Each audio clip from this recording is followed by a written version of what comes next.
CMO Muzaffarnagar को कहा साहब मेरी आंख कटवा। सीएमओ ने कहा दारू पी रखी है। दारू तो पी रखी और अमिताभ बच्चन जब दोनों आंख दे सके कटवा सके, क्या तू एक मेरी आंख नहीं काट सकता? सीएमओ पे पहला केस आया था भाई, सीएमओ ने आंख कटवा दी। अब जब हरे रंग की पट्टी बंधी है उसे होश आया, वो तो हॉस्पिटल से भाग लिया और भागता भागता कहाँ गया, किस्म ठेके पे पहुंचा और दारू पीने लगा। एक उसका यार भी बैठा था, उसने कहा यो हरे रंग की पट्टी क्यों बांध रखी भाई? अमिताभ बच्चन ने घोषणा करी थी भाई मैंने तो सचमुच निकलवा दी अपनी आंख। कहने लगा तेरा दर्द नहीं लगा भाई जब आंख कटवाई? तो हमारे गांव का छोरा क्या कहे शराबी, मेरा क्या दर्द लगता? दर्द लगेगा उसका जिसके मेरी आंख चढ़ेगी। कहने लगा उसके क्यों दर्द लगेगा? वो शराबी कहने लगा मेरी आंख बिना पिए खुलती ना, पीएगा तो बाजार खुलेगा वरना बंद रहेगा। पर भगत सिंह की तो आंख खुली ही थी, किसान का बेटा था, हल चलावे था जब ट्रैक्टर ना थे। क्यों चौधरी बताओ, किसानों थे क्या ट्रैक्टर? जिस दिन गीता के वचनों से धरती को सताया जाएगा, उस दिन मेरे गीतों का त्योहार मनाया जाएगा।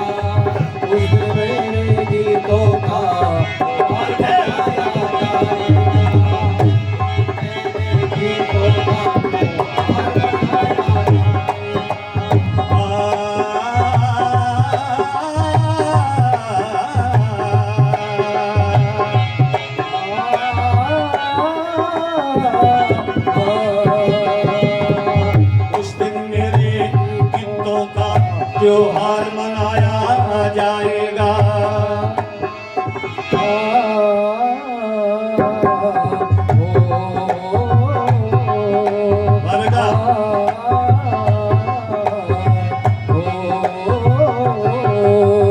उस दिन मेरे आइए स्वागत है किसान भाइयों का। त्योहार मनाया जाएगा।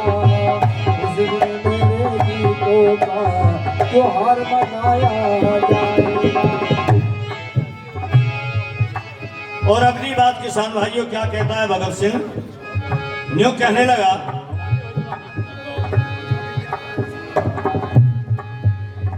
बैठे साहब,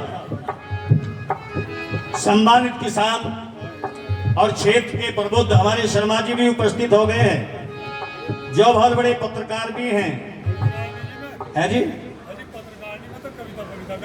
नहीं, पत्रकार और कविता करने वाले ने तो देश के अंदर एक ऐसी क्रांति लाई। कवि छोटा थोड़ा ही होता है, पत्रकार, चित्रकार और कवि ये तो निर्माण कर देते हैं। क्यों जी? तो अगली बात सुनो भाई रागनी जी, क्या कहा?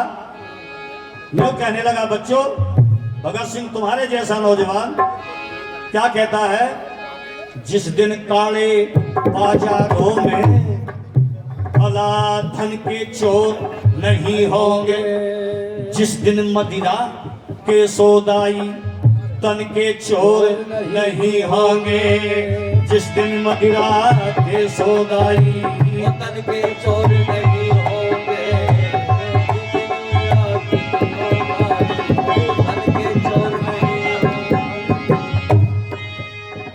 किसान की कुटिया में जिस दिन दीवा जलाया जाएगा, है ये जरा बच्चे दोनों हाथ ऊपर करेंगे, दोनों हाथ किसान भाई भी करेंगे और श्रद्धांजलि अर्पित करेंगे भगत सिंह को और ताली बजा के बोलेंगे, क्योंकि पिक्चर चल रही है, यूट्यूब पर डालेंगे हम आपके इस प्रोग्राम को और बोलेंगे ताली बजा करके स्टेज पर भी हमारे वैज्ञानिक जन। उस दिन भगत के गीतों का त्योहार मनाया जाए।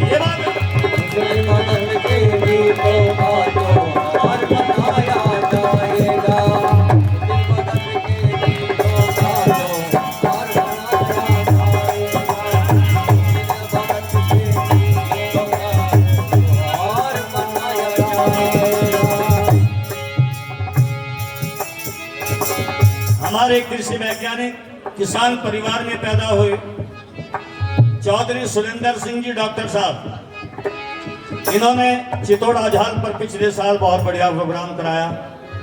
भाई डॉक्टर हमारे परिवार का आदमी है, जरा ताली बजा के भाई के नाम का भी स्वागत करेंगे। अगली बात क्या कहता भगत सिंह, यूं कहने लगा, जिस दिन वीर शहीदों की, चौधरी साहब, जिस दिन वीर शहीदों की कुर्बानी की पूजा होगी, जिस दिन वीर शहीदों की कुर्बानी की पूजा होगी, वीर शिरोमणि वीर शिरोमणि झांसी वाली महारानी की पूजा होगी, जिस दिन वीर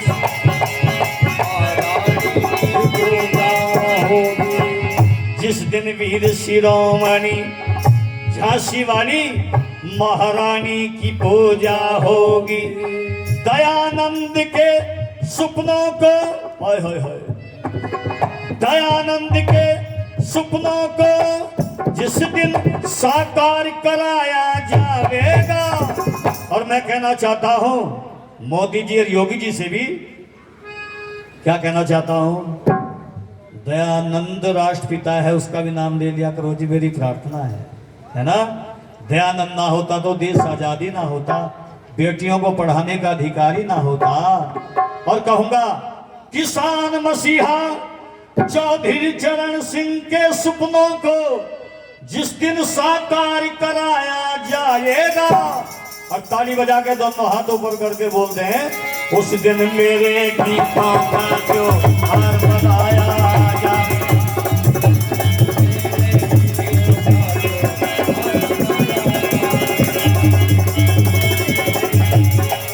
ये बात है।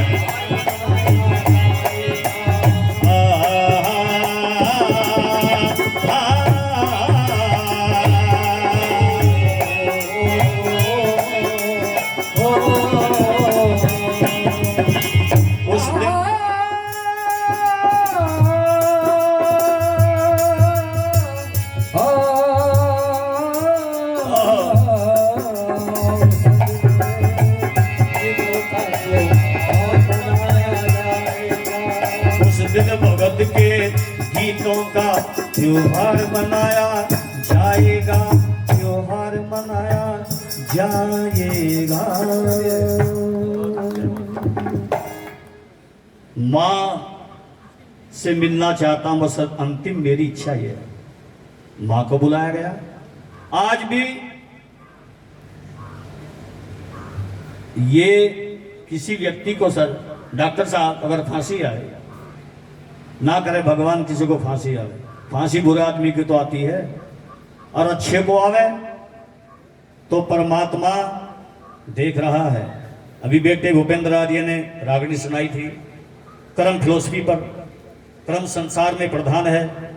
बेटो अगर तुम तैयारी नहीं कर सकते तो पदों पर नहीं जा सकते, मेरा दावा है। तुम कर्म अच्छा कर रहे तो भगवान न्यायकारी है, वो फल देगा तुम्हें जरूर। कहना चाहता हूं भगत सिंह की मां को बुलाया गया, और मां गांधी जी की चिट्ठी लेकर गया। ध्यान से सुनेंगे, चौधरी पृथ्वी सिंह बेधड़क जी ने लिखा है सर। बेटे से मिली, आंखों में आंसू आ गए, जिसका 2 बेटे बब्बर शेर, 6.5 फुट के नौजवान, और देश की बलिवेदी पर एक बेटा चल रहा, बड़ा और छोटा कुलतार सिंह को तो मैंने भी देखा चल।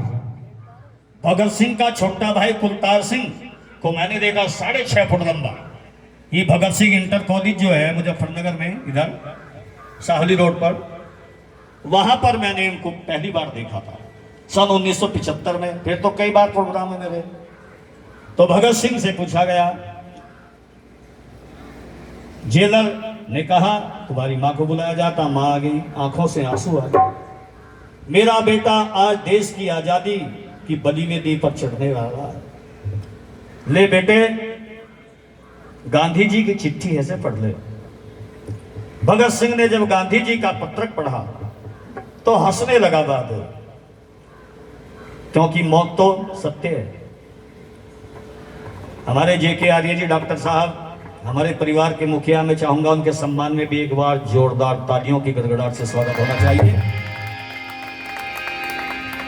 और ऐसा गुड़ पूरे जिले के अंदर नहीं बनता भाई, मैं सच बताता हूं, गुड़ बिल्कुल इतना बढ़िया मैंने टेस्ट किया। इनकी बेटी की शादी हुई, कोई ना बैंड था, ना बाजे थे, ना शराबी थे, ना मांसाहारी थे।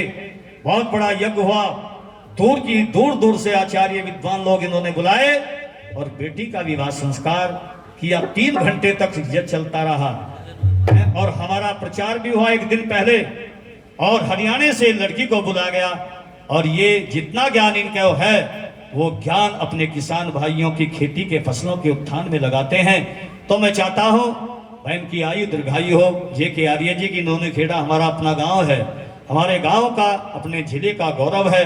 चौधरी साहब के ये बहुत बड़े भक्त हैं, फैन हैं, और मैं भी फैन हूं। इसलिए मैं कहना चाहता हूं, देश का फैन था कौन? भगत सिंह। और जब भगत सिंह ने चिट्ठी पढ़ी तो हंसने लगा, मुस्कुराने लगा। अरे बाबा, तुझे तो हमारा मार्गदर्शन करना था, तुमने क्या बात लिख दी कि तुम माफी मांग ले बेटे भगत, तेरी जवानी बच जाएगी, जीवन बच जाएगा। तो भगत सिंह क्या कहने लगा डॉक्टर साहब? कोई हंस के मरा, कोई रो रो के मरा, जिंदगी उसी ने पाई जो अपने देश हित हो करके मरा। ताड़ी बजाओ तो जोरदार बजाओ भाई, योगी तक आवाज आनी चाहिए कि बढ़िया देशभक्त का किसान गोष्ठी में प्रोग्राम चल रहा है। तो भगत सिंह ने भी जो स्वाध्याय की किताब थी, कॉपी, उसका बीच का पन्ना फाड़ करके बैरन लेटर लिखा और वो दिल्ली पहुंच गया। और उसमें क्या लिखा था? बेधड़क जी ने कमाल कर दिया श्रावणी में, इस भजन में प्रेरक है ये, प्रेरणा देने वाला है ये। तुम्हारे लिए सुना रहा हूं बच्चों, भगत सिंह क्या था।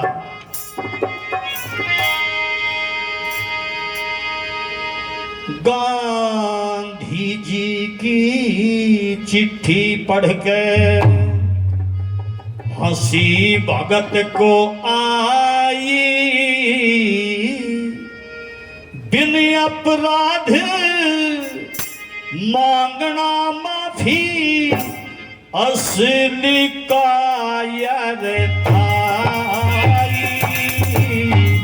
गांधी जी की चिट्ठी पढ़ कर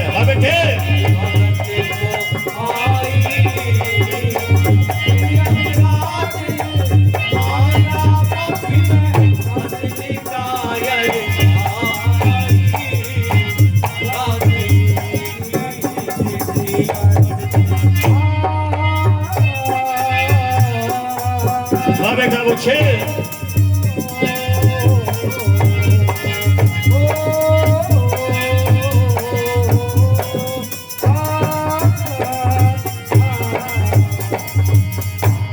एक बोल लाखों रुपए का किसान भाइयों। भगत सिंह कहने लगा, जैसा कर्म किया है जिसने वैसा ही फल मिलता है। जो डाली से टूट गया वो फूल कभी ना खिलता है। हाय हाय, क्या बात कह दी, ये गीता का वचन है। जो डाली से टूट गया वो फूल कभी ना खिलता है। अगर फूल वो खिल जावे तो हो जा खत्म खुदाई। इन अपराध मांगना माफी असली कायरताई।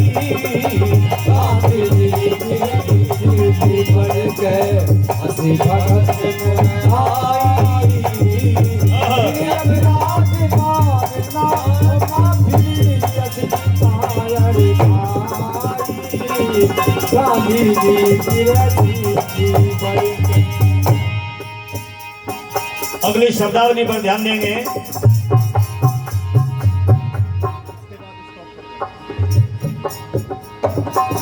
बोलिए भारत माता की, भारत के अन्नदाता किसानों की, देश के अमर शहीदों की। क्या कहता है भगत सिंह? फर्ज करो मैं माफी मांग के अपने गांव डिगर जाऊं। हो सकता है कल परसों में घर पे जाके मर जाऊं। ओए होए, हो सकता है कल परसों में घर पे जाके मर जाऊं। और सदा कलंकित हो जाएगी मेरी विद्या माई।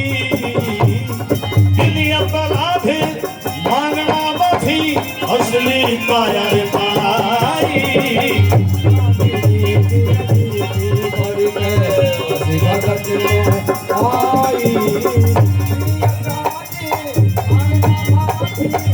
यह बेटे गांधी जी की रखी मर गए।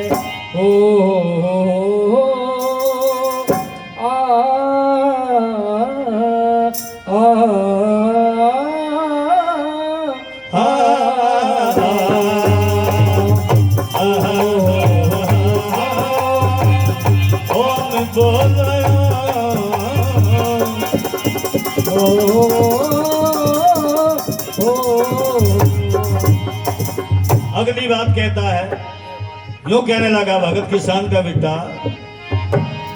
क्या कहता है?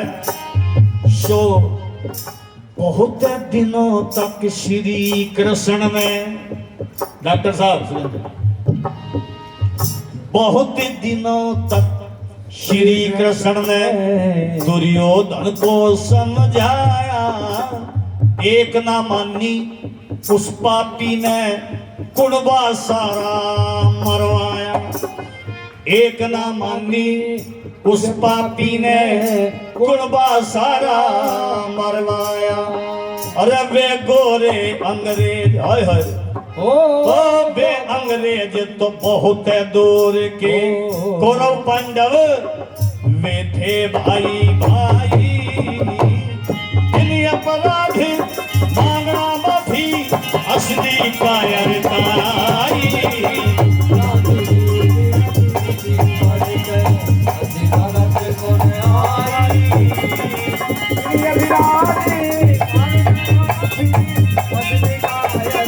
भूपेंद्र जी बहुत अच्छे बेटा। अरे वाह कृष्ण। अगली शब्दावली ध्यान देंगे। और कहने लगा, हाय हाय हाय, ये बोल तो बड़े कमाल का है। आप राज लेना चाहते, बाबा गांधी जी, आप राज लेना चाहते हो, मैं भी लेना चाहता हूँ। आप मुफ्त में चाहते हो, मैं कीमत देनी चाहता हूँ। अरे ताली तो बजा दो अपने भाई के लिए। चाहते हो, मैं कीमत देना चाहता हूँ। जिसकी कीमत जिसकी कीमत फांसी गोली बम तलवार बताई। दिल अपराध मांगना माफी असली कायरताई।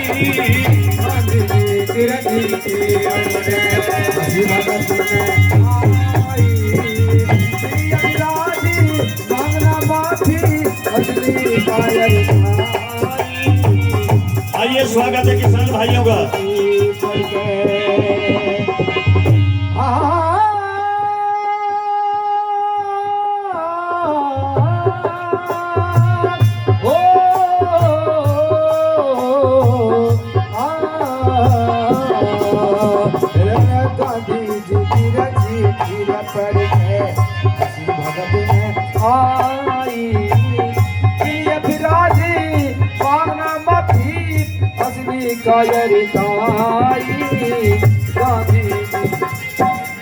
अगली बात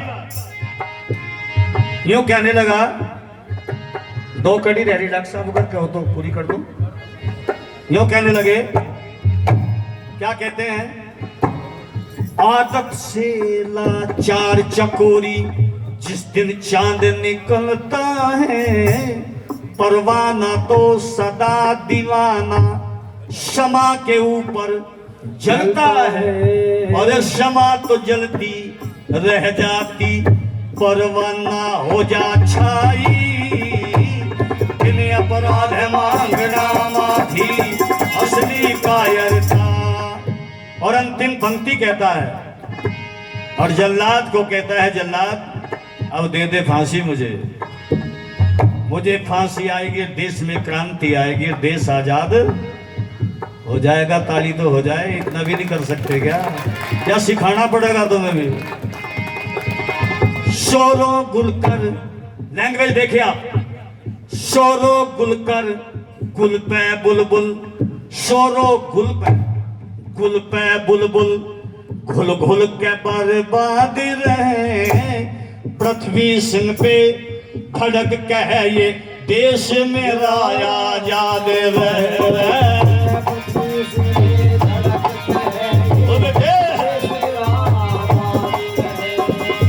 पृथ्वी सिंह पे धड़क कह ये देश मेरा आजाद रहे। और इस सारे देश को, सारे किसान भाइयों को, जवानों को, और सारे देश को भगत सिंह की है अंतिम गोडे बाई। और दोनों हाथ ऊपर करें और ताली बजा के बोलते हैं सब, बिन अपराध मांगना माफी असली कायरताई, गांधी जी की चिट्ठी पढ़ कर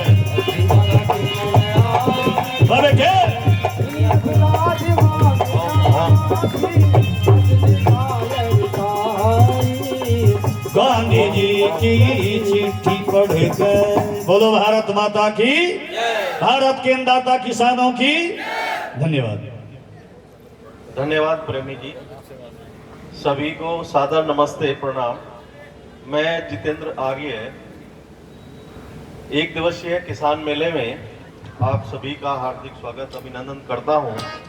किसान भाइयों, हमारे कार्यक्रम के मुख्य अतिथि आदरणीय डॉक्टर वीरपाल निरवाल जी, माननीय अध्यक्ष जिला पंचायत मुजफ्फरनगर पधार चुके हैं। उनके द्वारा किसान मेले में आयोजित स्टॉल जो विभिन्न कंपनियों के विभिन्न विभागों के हैं, उनका अवलोकन किया जा रहा है। तदुपरांत वो हमारे बीच उपस्थित होंगे। तब तक मैं कार्यक्रम को आगे बढ़ाते हुए डॉक्टर दीपक शर्मा जी से अनुरोध करता हूं कि वो पशुपालन पे कुछ अपने विचार रखें। डॉक्टर दीपक शर्मा जी है क्या?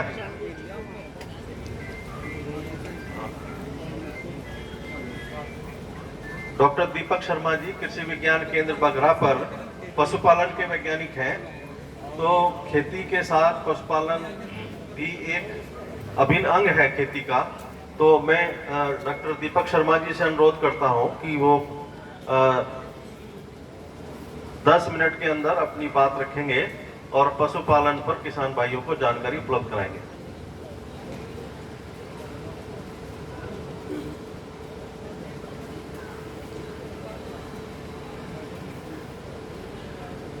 सभी पशुपालकों को मेरा सादर नमस्कार। और ये एनसीसी वाले कैडेट, इनको जय हिंद। अरे बैठ के नहीं बोलते भाई, डिसिप्लिन भूल गए। जय हिंद कभी बैठ के नहीं बोलते। चलो, आप लोगों को देख के मुझे अपने दिन भी याद आए। मैं भी कभी एनसीसी में रहा करता था अपने स्कूल के दिनों में। तो अब मैं सभी पशु तो सभी पालते हैं, सभी के पास होंगे। और ये एनसीसी वाले कैडेट, मैं आपसे सीधा संवाद करता हूँ। आपके घर पे पशु हैं क्या? दूध पीते हो?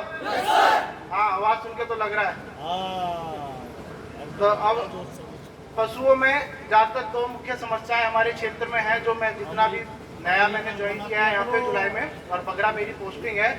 खासतौर पर उस एरिया में मैंने जितना किसानों से संवाद किया है, 2 मुख्य समस्याएं हैं। एक तो थनैला की है और एक बांझपन की है, या कह ले कि पशु गर्मी में आता है या नहीं आता है। कि आता है तो टीका लगवाते हैं तो कंसीव नहीं कर पाता है।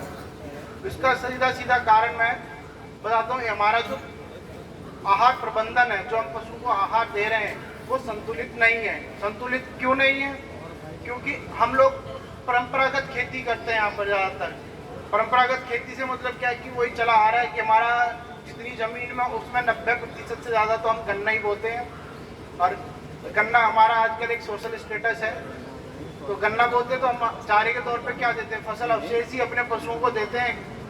अगोला हो गया आपका, बरसिम भी आजकल यहाँ पे मैं देख रहा हूँ लोगों ने कम कर दिया कि छुट्टा पशुओं का ज़्यादा वो है, तो उससे कह रहे हैं कि छुट्टा पशु हम 1 बीघा 2 बीघे में लगाते हैं, छुट्टा पशु खा जाते हैं। तो हरे चारे की तो ये इधर कमी हो गई।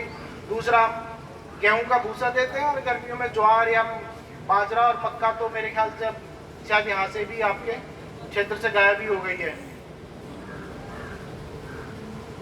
तो अब सीधा सीधा आप जो फसल उगाते हो, मैं सीधा पॉइंट टू पॉइंट बात करूंगा क्योंकि ज़्यादा समय नहीं मिला है, और फिर आप भी अपने, क्योंकि ये समय ऐसा चल रहा है कि पर्चियाँ आई होती हैं मिल की, सभी कहीं ना कहीं व्यस्त रहते हैं कि निकलवाना डलवाना, और मजदूरों की मतलब क्या लेबर की बड़ी समस्या है आजकल। तो हमारी जो फसल हम जो उगाते हैं, इन फसलों के लिए पोषक तत्वों की आवश्यकता 17 है, कम से कम 17 पोषक तत्व चाहिए होते हैं। और यही संख्या अगर हम पशुओं की बात करें तो कम से कम 21 पोषक तत्व चाहिए। 21 पोषक तत्व चाहिए, तो 4 तो आपका सीधा सीधा यहीं घटा लीजिए, 4 का तो सीधा सीधा यहीं पर डिफरेंस आ गया। तो अब एक फसल में सभी तरह के पोषक तत्व नहीं होते। तो एक, तो जैसे आपका उदाहरण के तौर पे ले लीजिए, ज्वार ले लीजिए, आप ज्वार देते हो तो ज्वार जब उसमें फूल निकलने की अवस्था होती है, फूल निकलने के पास होती है, जब उसमें पोषक तत्वों की मात्रा प्रचुर होती है, पर लेकिन सभी पोषक तत्व नहीं होते, लेकिन पशु को तो चाहिए, तो कहाँ से पूरा होंगे? जब पूरा नहीं होंगे, पोषक तत्व नहीं होंगे, तो उसमें जो उसकी कार्य क्षमता है, जो उसकी उत्पादन क्षमता है, दूध उत्पादन की या बच्चा देने की, उस पर कहीं ना कहीं उसका प्रभाव पड़ता है।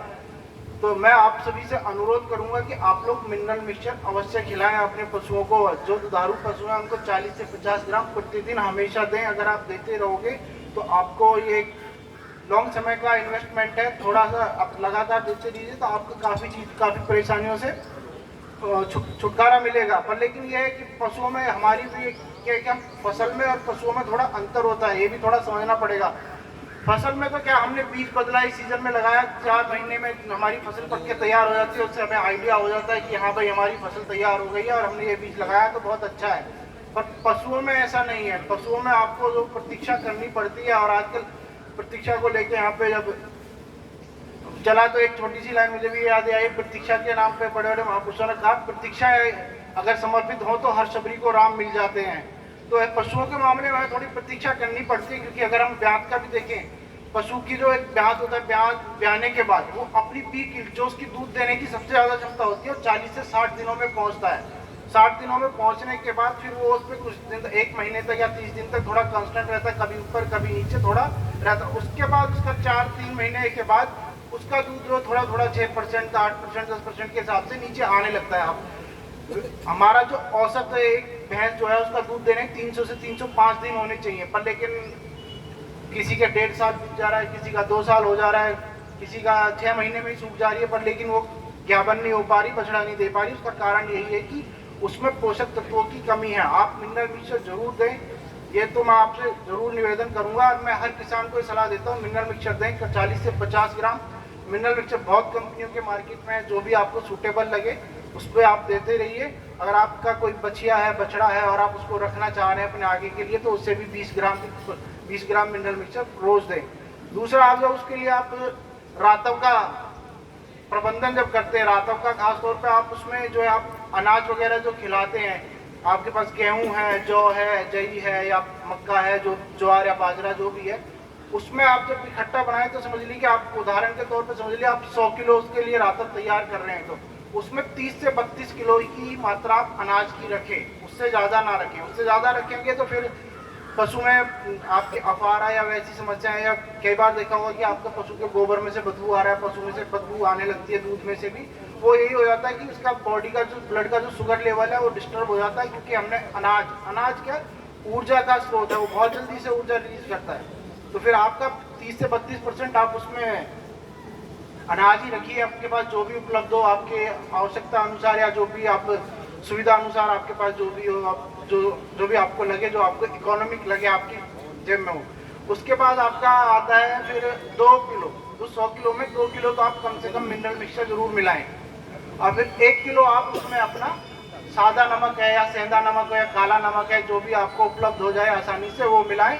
और आप बचा कितना 32 और 3 35 के बाद आपका बचा 65%। 65% में आप अधिक से अधिक मात्रा जो है आपकी जो ये तेल वाली जो खल होती है, सरसों की खल है, आपकी कपास की है, आपकी मूंगफली की है, जो भी आपके खासतौर पे सरसों की ज़्यादा हमारे परंपरागत है, सरसों ही ज़्यादातर यूज करते हैं, सरसों की खल को ही मिलाइए और थोड़ा बहुत उसमें आपका जो चोकर होता है, जो छिलके होते हैं दालों के हो या आपका ब्रांड का हो, आपका ये धान का हो या फिर आपका गेहूं का हो, जो भी हो, उसमें भी छिलके दो तरीके के आते हैं। दाल के तो नॉर्मली आते हैं, गेहूं के और आपके धान वाले में दो तरीके का ब्रांड आता है, एक तो तेल निकला हुआ और एक बिना तेल निकला हुआ। जो बिना तेल निकला हो वो ज़्यादा रखे तो सही है कि उससे आपका वो ज़्यादा फायदेमंद इसलिए रहेगा क्योंकि जब आपके पशु को ब्याने के बाद जब वो हीट में आता है तो उसके लिए एक उसकी बॉडी कंडीशन हो कि कॉपअप हो आपके उसके रातब में या आहार में अगर वसा की मात्रा उचित है तो आपके दूध में भी वसा अच्छा आएगा और उसका शारीरिक क्षमता है वो भी बढ़ेगी और शरीर का स्कोर जो बदलेगा। दूसरी एक बीमारी आती है थनैला। थनैला पे मैं विशेष जोर देता हूँ कि आजकल स्वच्छता पे जोर चलता है, आपने स्वच्छता का सुना होगा, स्वच्छता पखवाड़ा, स्वच्छता ये, तो इसी तरह आपका एक थनैला बीमारी आती है। और थनैला बीमारी का हमारा एक एम है, मेरा जो खुद का एम है, मैं अपना लेके चलता हूँ क्लीन मिल्क प्रोडक्शन, स्वच्छ दूध उत्पादन। स्वच्छ दूध उत्पादन में सबसे बड़ा वादक जो है पशुओं की बीमारियों में सबसे बड़ी बीमारी वो थनैला है। अब स्वच्छता से यहाँ मतलब ये नहीं कि नहीं हम तो अपने पशु को धो देते हैं, साफ जगह बांधते हैं। मेरा स्वच्छता से तात्पर्य है कि आपने जो बाहरी सफाई रखी है वो तो ठीक है, लेकिन साथ में आपका दूध जो है दवाइयों से फ्री होना चाहिए। जो आप पशु को दवाई खिलाते हैं उसका अवशेष दूध में रहता है, तो उसमें सबसे खास तौर पे आपका एंटीबायोटिक एक ऐसी दवाई है जो थनैला में सबसे ज़्यादा यूज होती है। और जो हमारे भारत सरकार के सरकारी आंकड़े हैं वो यही कहते हैं कि आपका खुरपका के बाद सबसे बड़ी थनैला बीमारी है और थनैला में ही सबसे ज़्यादा एंटीबायोटिक का यूज होता है। तो इसीलिए मैं थनैला बेसिक मुख्य रूप से प्रबंधन में कहीं ना कहीं कुछ कमी रह जाए तभी वो होता है कि जैसा थनैला के आपने लक्षण देखे होंगे कि थन सूज जाता है, थन में से कई बार खून आ जाता है या दूध गाढ़ा पीले रंग का छितरे से आने लगते हैं, तो वो थनैला के लक्षण है जिसे आप देख के पहचान लेते हैं।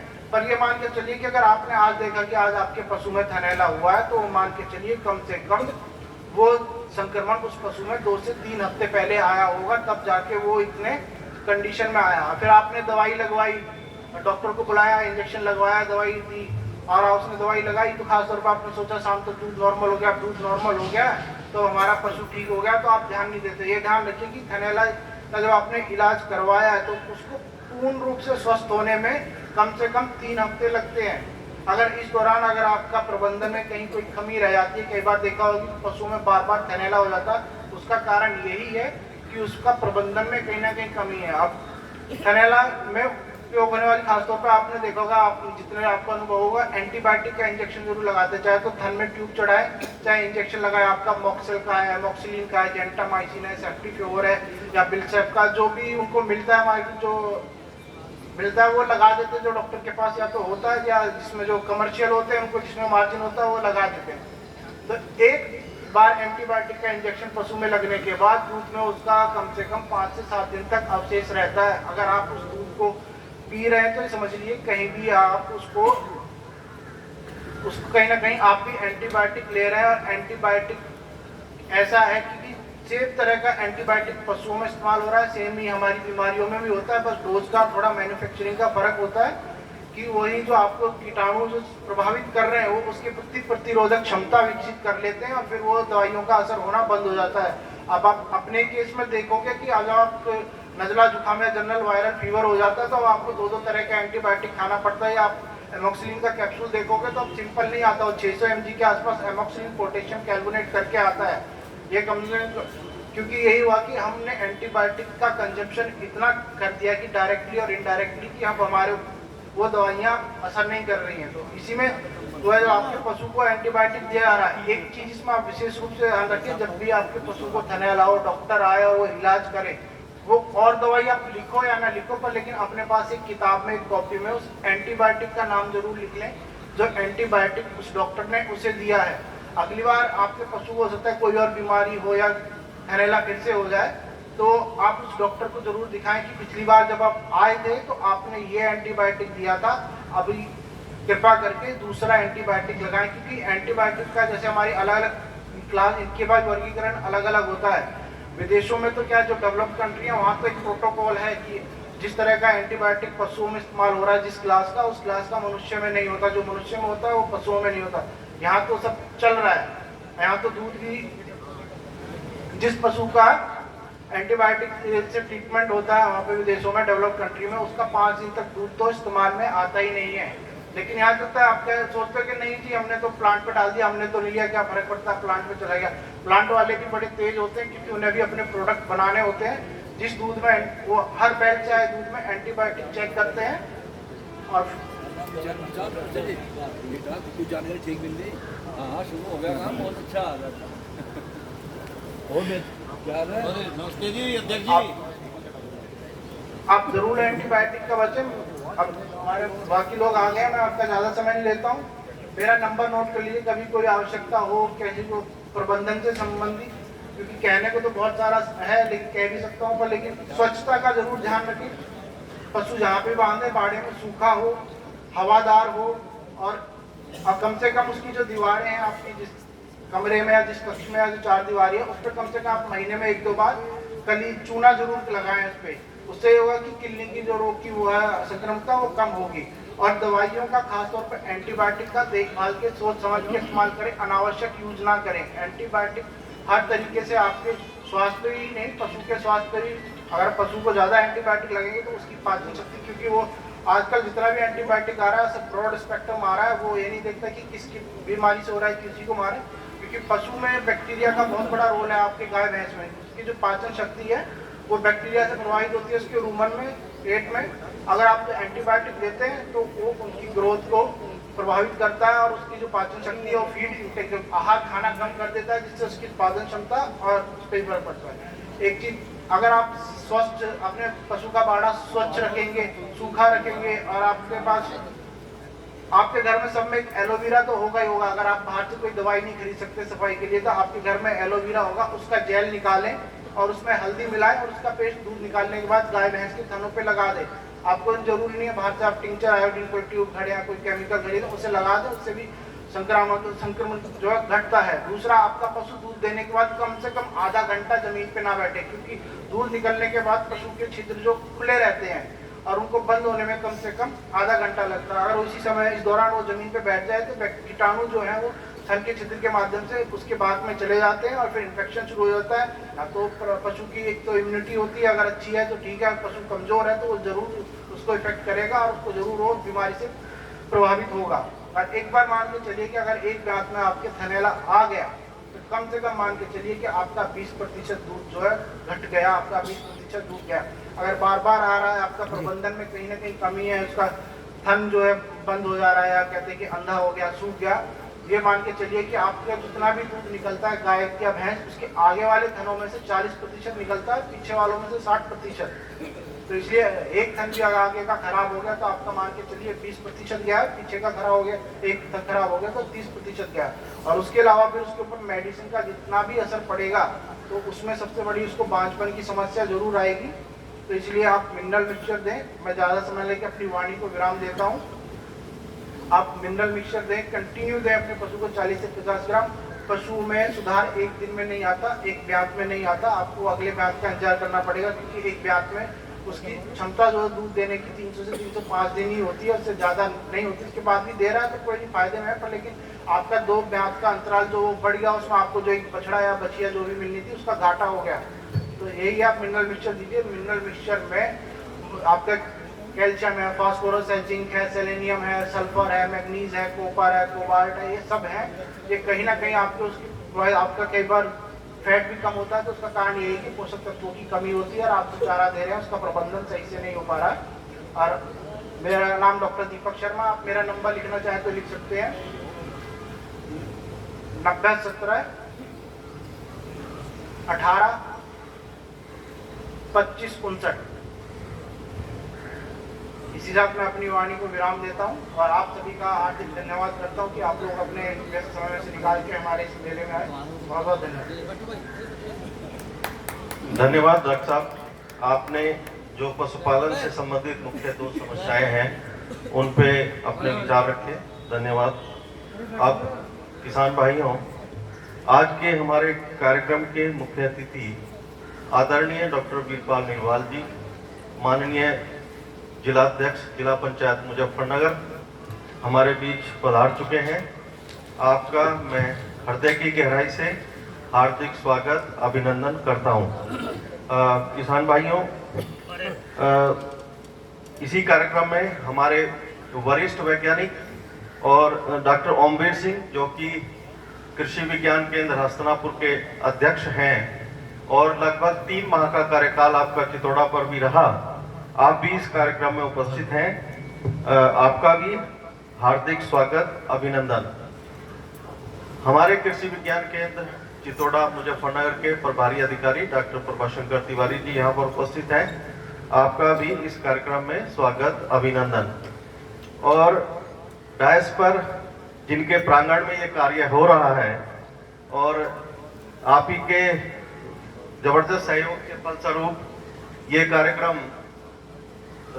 का आयोजन यहाँ पर हो पा रहा है, कैप्टन प्रवीण चौधरी जो प्रधानाचार्य हैं इस इंटर कॉलेज भोकारेड्डी के, आपका जबरदस्त सहयोग हमें मिला इस कार्यक्रम में। आपका भी हार्दिक स्वागत अभिनंदन। उनके दाईं ओर बैठे हैं डॉक्टर हरिओम कटियार जी। आप विश्वविद्यालय में सह प्राध्यापक हैं उद्यान विज्ञान के। आपका भी इस कार्यक्रम में बहुत बहुत स्वागत। किसान भाइयों, जैसा कि आपने देखा अभी हमारे बीच उपस्थित हुए हैं उप कृषि निदेशक महोदय डॉक्टर आरपी चौधरी साहब। आपका भी इस कार्यक्रम में विशेष स्वागत अभिनंदन। डॉक्टर सुरेंद्र जी जो मेरे दाईं ओर बैठे हैं, आपका भी इस कार्यक्रम में स्वागत अभिनंदन। पीछे की पंक्ति में डॉक्टर यशपाल सिंह, उत्तम राठी जी और हमारे मीरापुर से बहुत ही प्रगतिशील कृषक पंकज जी और डॉक्टर दीपक शर्मा जी जो कृषि विज्ञान केंद्र बगरा से यहाँ पर पधारे हैं, अभी आपको जानकारी दी। आपका भी मैं स्वागत अभिनंदन करता हूँ। डॉक्टर लोधी साहब, सर्वेश लोधी जी विश्वविद्यालय से पधारे हैं, सह प्राध्यापक हैं आप भी, और आपका भी इस कार्यक्रम में स्वागत अभिनंदन। स्वागत की इस कड़ी को आगे बढ़ाते हुए मैं अनुरोध करता हूं कृषि विज्ञान केंद्र चितौड़ा के प्रभारी अधिकारी डॉक्टर प्रभाशंकर तिवारी जी से कृपया आज के कार्यक्रम के मुख्य अतिथि आदरणीय डॉक्टर निरवाल जी का पुष्प गुच्छ भेंट कर स्वागत करने की कृपा करेंगे। Doctor Tiwari sir.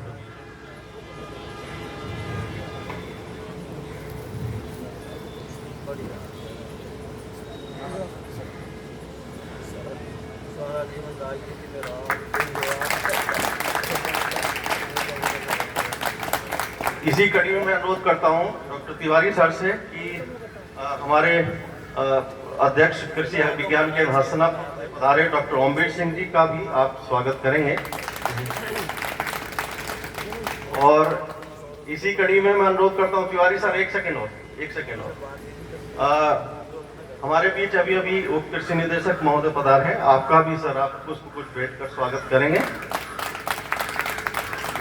अब मैं डॉक्टर सुरेंद्र जी से अनुरोध करता हूं कि मंच पर उपस्थित कैप्टन प्रवीण चौधरी जी जो प्रधानाचार्य हैं इंटर कॉलेज के और जिनकी छत्र छाया में कार्यक्रम चल रहा है, आप उनको भी कुछ भेंट करके स्वागत करेंगे प्रधानाचार्य महोदय का।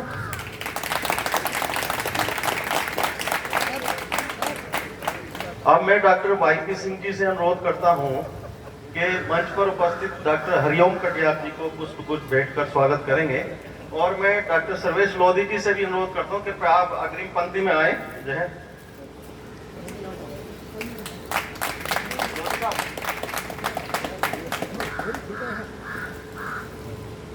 मैं उत्तम राठी जी से अनुरोध करता हूं कि वो पुष्प गुच्छ भेंट कर सर्वेश लोधी जी का स्वागत करेंगे। उत्तम राठी जी।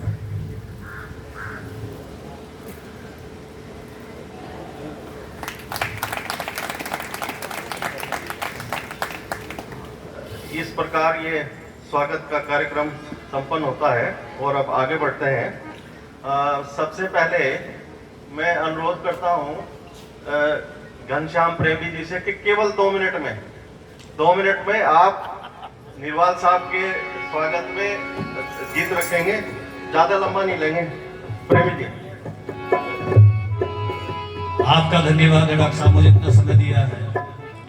डॉक्टर साहब तो हमारे परिवार के मुखिया हैं, जिले के मुखिया हैं, और उत्तर प्रदेश में किसान का बेटा जो चौधरी साहब किसान मसीहा की पद चिन्हों पर चलने का पूर्ण प्रयास कर रहे हैं, और सरकार में इनकी सहभागिता है, बड़ा सम्मान है।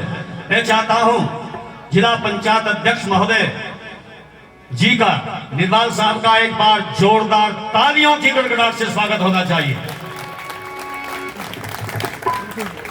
अध्यक्ष जी 2 मिनट मिली है जी, 2 मिनट में मेरा गला गर्मा है, पर चलो 2 में कर दूंगा जी काम है।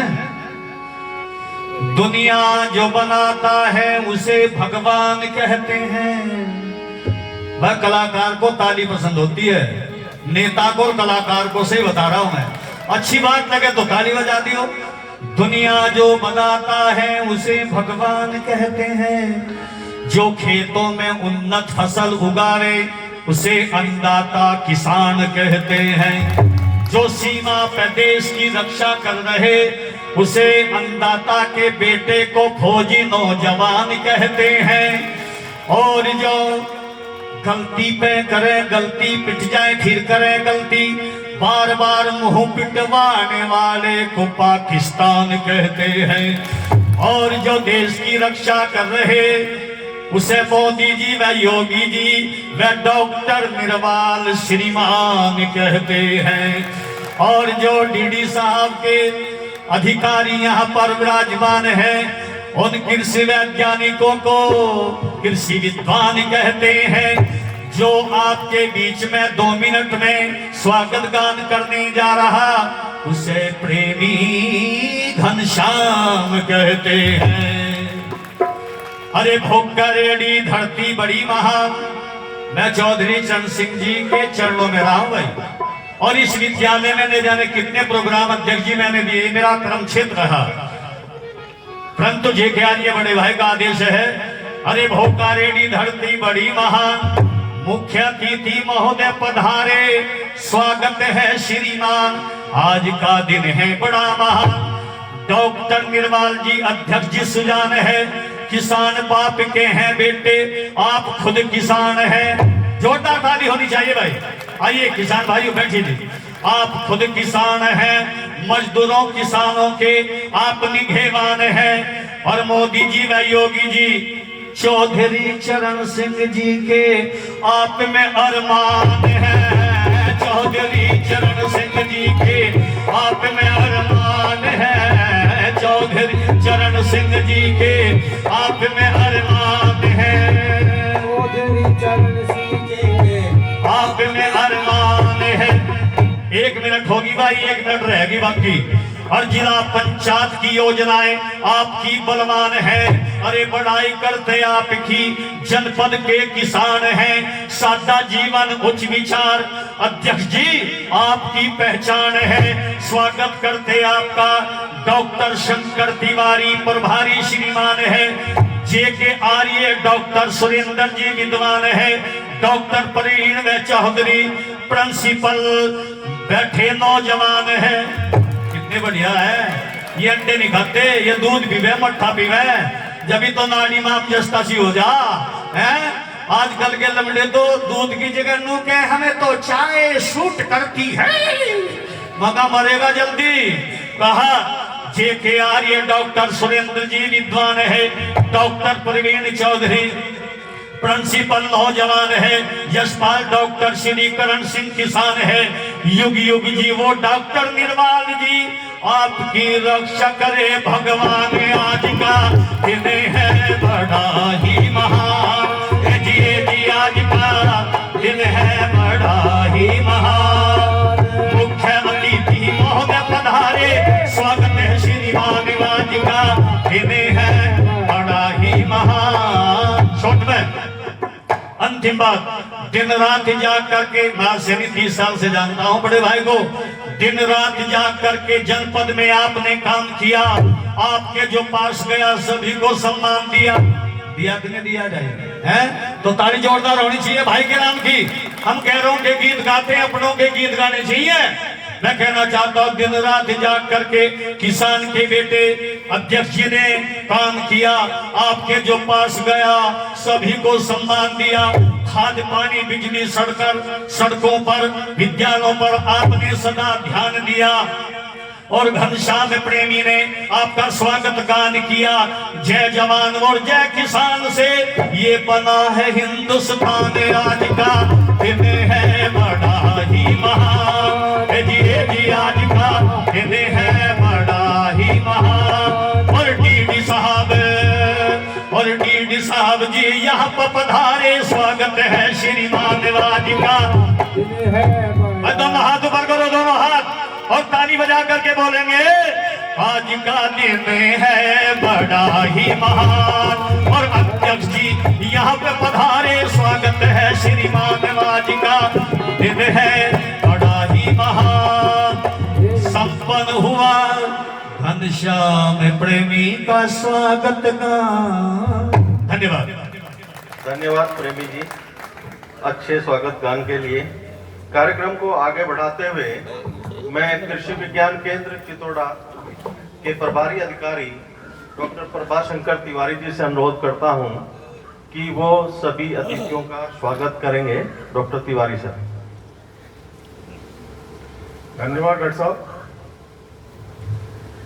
आज के इस फसल अवशेष प्रबंधन परियोजना के एक दिवसीय किसान मेला में आए हुए सभी किसान भाइयों का कृषि विज्ञान केंद्र चितौड़ा, जो झाल के नाम से प्रसिद्ध है, उसकी तरफ से मैं सभी का स्वागत करता हूं इस कार्यक्रम में। विशेष रूप से स्वागत है हमारे मुख्य अतिथि महोदय का।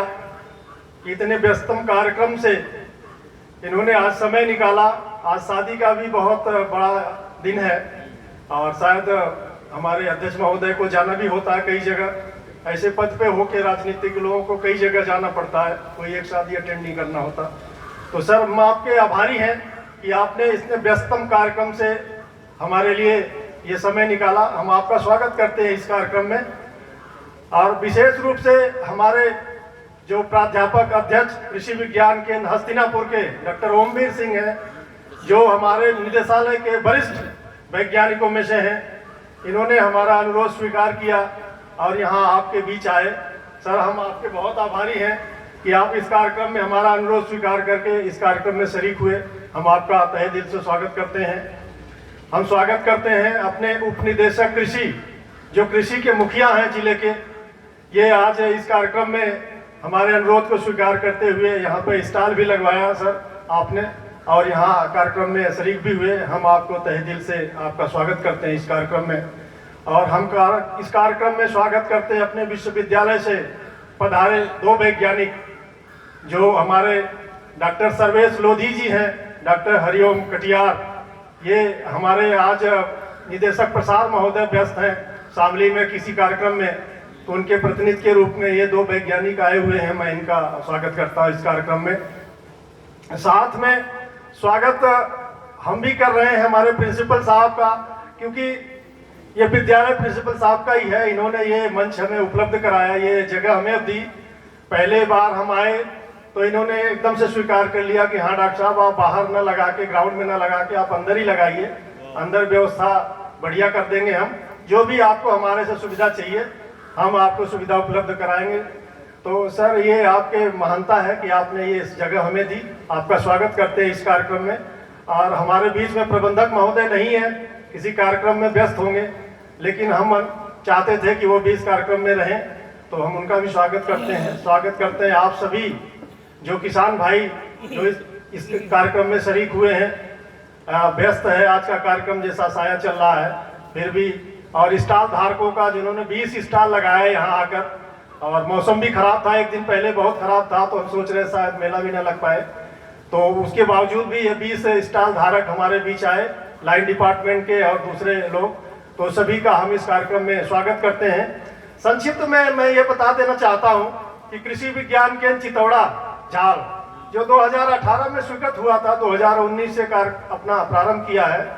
अभी बहुत लंबा कार्यकाल तो नहीं हुआ, लेकिन हमें 4 ब्लॉक मिले हुए हैं, जिन 66 में हम स्थित हैं। साथ में हमारा खतौली ब्लॉक है, मोरना और पुरकाजी। तो ये 4 ब्लॉक हमें मिले, क्योंकि पहले से बघरा कृषि विज्ञान केंद्र वो कार्य कर रहा है पूरे जिले में। तो बहुत पहले तो काफ़ी बड़ा एरिया था, कैराना से लेके और यहाँ तक आपका मोरना तक, वो शामली एक जिला अलग बन गया और साथ में 4 ब्लॉक आपके एक दूसरे कृषि विज्ञान को केंद्र को मिल गया। तो काम करने का जो है वो क्षेत्र तो कम हो गया, लेकिन काम हम और तेजी से करना चाहते हैं। इसी कड़ी में हमने ये देखा था कि भोकरहेड़ी जो गांव लास्ट के गांव हैं या शुक्रताल के जो गांव हैं पुरकाजी के हैं, यहाँ हमारे कार्यक्रम कम होते हैं, झाल पे तो हम कार्यक्रम कर लेते हैं। तो इसी उद्देश्य से हम यहाँ आए थे भोकरहेड़ी में कार्यक्रम करने, पर संख्या कुछ कम रह गई। तो हमें थोड़ी सी निराशा तो होती है कि किसान इसमें नहीं आए। मैं अध्यक्ष महोदय बताना चाहता हूँ कि 200 कार्ड तो मैंने पर्सनली बांटे थे। हम लोग कई दिन से लगे हुए हैं इस क्षेत्र में, तो निराशा तो थोड़ी होती है, लेकिन ऐसा नहीं है, उत्साह से और काम करेंगे, आपके बीच और तेजी से आएंगे। हमारे पास 3 परियोजनाएं चल रही हैं झाल पे। एक फसल अवशेष प्रबंधन परियोजना, ये जो देख रहे हैं कार्यक्रम जिसमें मेला ये आयोजित किया जा रहा है, इसमें हमने 125 प्रदर्शन लगाए हैं। 50 क्विंटल गेहूं के बीज कई वैरायटीज के हमने फाउंडेशन और ब्रीडर सीड भी दिए किसानों को। साथ में हमारा ये प्रधानमंत्री मत्स्य योजना से 3 तालाब केंद्र पर बनकर तैयार हो गया है। हमारे यहाँ एक मत्स्य वैज्ञानिक भी हैं, तो हम चाहेंगे कि कुछ लोग जो है मत्स्य में भी आए, कुछ किसान, और इसमें काफ़ी आमदनी है, खेती से भी ज़्यादा बढ़ के आमदनी है, काम भी कम है। तो ये मत्स्य के ओर कुछ लोग किसान को रुझान हो और इसमें भी कुछ करके दिखाएं। ठीक है, हम लोग नहीं खाते, लेकिन इसको एक्सपोर्ट तो कर सकते हैं, दूसरे प्रदेशों को भेज सकते हैं। साथ में दिल्ली है, हमारा बड़ा बाजार है, मछली खाने वाले बहुत लोग हैं, हमें उत्पादन करना है। और तीसरा ये है कि हमने बी कीपिंग का प्रोजेक्ट सबमिट किया था, जो वो सैंक्शन होके आ गई, उसमें भी कई प्रदर्शन है। और वो बी कीपिंग का हम चाहते हैं कि कुछ किसान बी कीपिंग से जुड़े, उनका हम 25-25 किसानों का पंतनगर में या करनाल में कहीं और प्रशिक्षण कराएंगे 7 दिन का, और 7 दिन का प्रशिक्षण केंद्र पे है। तो ये बी कीपिंग का ही परियोजना जो स्वीकृत हो गई है हमारे कृषि विज्ञान केंद्र को, और इस पे हम मार्च तक ही काम कर लेंगे, पैसा भी आ गया है, काम भी करेंगे जल्दी। तो इस तरह की परियोजनाएं स्वीकृत हो रही है। मृदा परीक्षण प्रयोगशाला अभी डीडी साहब ने कहा है कि ये जिला योजना से इसे स्वीकृत कराएंगे। तो मृदा परीक्षण प्रयोगशाला का भी हमने प्रोजेक्ट बनाया है, शायद निकट भविष्य में ये मृदा परीक्षण प्रयोगशाला भी आपके बीच हो। हमारे बीच में अध्यक्ष महोदय भी हैं और ये भी अपना जिले योजना में भी मदद करेंगे, हमारे जो भी जिले के और भी रिप्रेजेंटेटिव मदद करेंगे। तो ये आपका मृदा परीक्षण प्रयोगशाला भी आगामी जो है साल में ये बनकर तैयार हो जाएगा। तो इस तरह के कार्यक्रम है आज कृषि विज्ञान केंद्र चितौड़ा झाल पे। तो बहुत अच्छा कृषि विज्ञान केंद्र है, हम सभी को, आप सभी को आमंत्रित करते हैं कि आप जरूर एक बार चितौड़ा आए, उसे देखें। अभी शैशवावस्था में है, अभी फार्म हमारा तैयार नहीं है, लेकिन जैसे ही बाउंड्री होती है वैसे ही फार्म का काम हम शुरू कर देंगे, तो नई वैरायटीज भी उसमें आ जाएंगी। हमने उस पर प्राकृतिक खेती, जैविक खेती और जो कन्वेंशनल आप कर रहे हैं उस पर बराबर का उसी तरह का हमने प्रदर्शन लगाया है। कभी आप आके देखिए, और वो प्रदर्शन केवल गन्ने पे है। तो क्या इसका फर्क पड़ता है ऑर्गेनिक और नेचुरल और कन्वेंशनल करने में, कितना अंतर आता है। तो आपका बिना कि एक पैसा खर्च किए आप वहाँ आके चितौड़ा झाल पर ये चीजें देख सकते हैं। तो यही है आपका, आपसे अनुरोध है कि एक बार चितौड़ा झाल जरूर आए। धन्यवाद। बहुत बहुत धन्यवाद सर। अब मैं अनुरोध करता हूं डॉक्टर ओमवीर सिंह सर से, कृपया आप आए और हम सभी का मार्गदर्शन करें। डॉक्टर ओमवीर सिंह।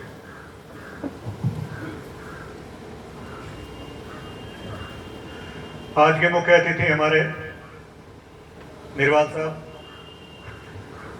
उपनिदेशक कृषि प्रसार मुजफ्फरनगर डॉक्टर तिवारी जी, कैप्टन साहब डॉक्टर लोधी जी, डॉक्टर सुरेंद्र सिंह, डॉक्टर आर्य जी, मेरे साथी जो भी मंच पर आसीन है, और परम आदरणीय किसान भाइयों, और आदरणीय प्रेमी जी, आपके बिना भी ये प्रोग्राम अधूरा ही था। देखिए, ये कार्यक्रम जो है कृषि विज्ञान केंद्र द्वारा चलाए जाते हैं, ये तो एक विशेष कार्यक्रम है कि फसल अवशेष प्रबंधन को लेकर के इसका जो टाइटल दिया गया, जो नाम दिया गया है, वो फसल अवशेष प्रबंधन है। लेकिन इसके अलावा भी हम ये देखते हैं कि कृषि विद्यालय और कृषि विज्ञान केंद्र और विश्वविद्यालय जो अपना प्रयास कर रहे हैं वो इसके लिए कर रहे हैं कि किसान के यहाँ पर वो क्या कर रहा है और क्या करना चाहिए, उसके बीच का जो अंतर है उसे पाटने की कोशिश की जा रही है।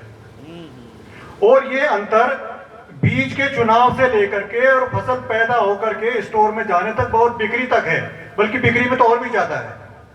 तो ये गैप जो अलग अलग स्टेजेज में हमारे बीच में आता है कि जब हम कोई फसल बोते हैं उस टाइम किसान को जानकारी चाहिए कि हमें अगेता बोना है कि पछेता बोना है, और अगेता है तो कौन सी वैरायटी है, पछेती है तो कौन सी वैरायटी है।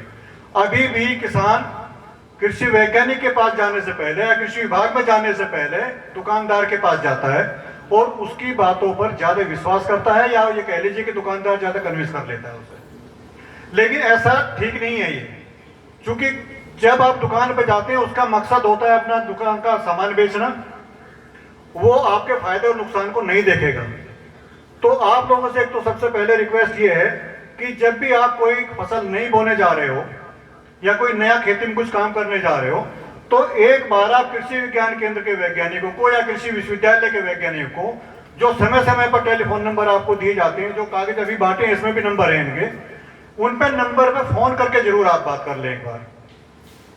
मान लिया 20-25 नवंबर का टाइम चल रहा है, उसी टाइम पूछ लो कि डॉक्टर साहब आजकल बोना है, 4 दिन में मेरी जमीन में बुआई आ जाएगी, बता दो कौन सी वैरायटी बोते हैं। तो वो सजेस्ट करेगा आपको, और वो बिना किसी स्वार्थ के सजेस्ट करेगा आपको। इसमें साइंटिस्ट का कोई स्वार्थ नहीं हो सकता। अगर ये चीज किसी के लिए फायदे की है तो सिर्फ और सिर्फ किसान के लिए है। दूसरी चीज, ये कृषि विश्वविद्यालय और कृषि विज्ञान केंद्र किसी भी प्राइवेट संस्था को बढ़ावा नहीं देते हैं। ये किसी भी संस्था का या किसी भी व्यक्ति विशेष का फायदा करने के लिए बिल्कुल सलाह नहीं देते हैं। ये आपके फायदे की चीज है। और अंदर खाने की मैं बात बताऊं, आपका ये फायदा नहीं, हम सब लोग जितने यहाँ बैठे हैं सब किसान परिवार से हैं और आपके आसपास के रहने वाले हैं। अगर आपको हम सही चीज बता करके 2 रुपए का फायदा दे पाएंगे तो हमें खुशी होगी, हमें लगता है अपने परिवार को हमने कुछ दिया है। तो आप ये बिना मतलब के चक्कर में, कोई भी आकर के गाँव में आता है पेस्टिसाइड बेच के चला जाता है, कोई भी आदमी आता, मैं देखता हूँ वो कैल्शियम की कैन लेकर के भैंस के लिए कैल्शियम बेच करके निकल लेता है। अरे पूछ लो पहले उसमें है क्या, खड़िया घोल के बेच रहा है कि कैल्शियम बेच रहा है, क्या दे रहा पता तो कर लो उसको पहले। और आपके जानवर को कैल्शियम की जरूरत है भी कि नहीं है। आप बीज लेने के लिए जाओगे, हम कहते हैं भाई अगेती प्रजातियां नवंबर के महीने वो 25 नवंबर के बाद दिसंबर में वो लीजिए। दिसंबर में आप लेने जाओगे, नवंबर की वैरायटी उठा के आपको दे देगा। अगर जानकारी नहीं है तो उसे बेचने से मतलब बेच देगा, और वो नुकसान फिर आखिर में आके किसान का ही होगा। तो इसके लिए प्राइवेट दुकानें, हमारे कृषि विश्वविद्यालय में बीज उपलब्ध होता है, और जो किसान मेले हमारे लगते हैं अक्टूबर के महीने में, सितंबर के आखिर में जो लगते हैं, उसमें बीज उपलब्ध रहता है। हमारे विश्वविद्यालय का भी रहता है और बाकी संस्थाओं का भी रहता है। और उससे पहले हम पर्चे में या कहीं में मोबाइल में व्हाट्सएप के जरिए हम ये भी प्रचार करते हैं कि ये प्रजाति का बीज हमारे यहाँ पर उपलब्ध है, जिन किसान भाई को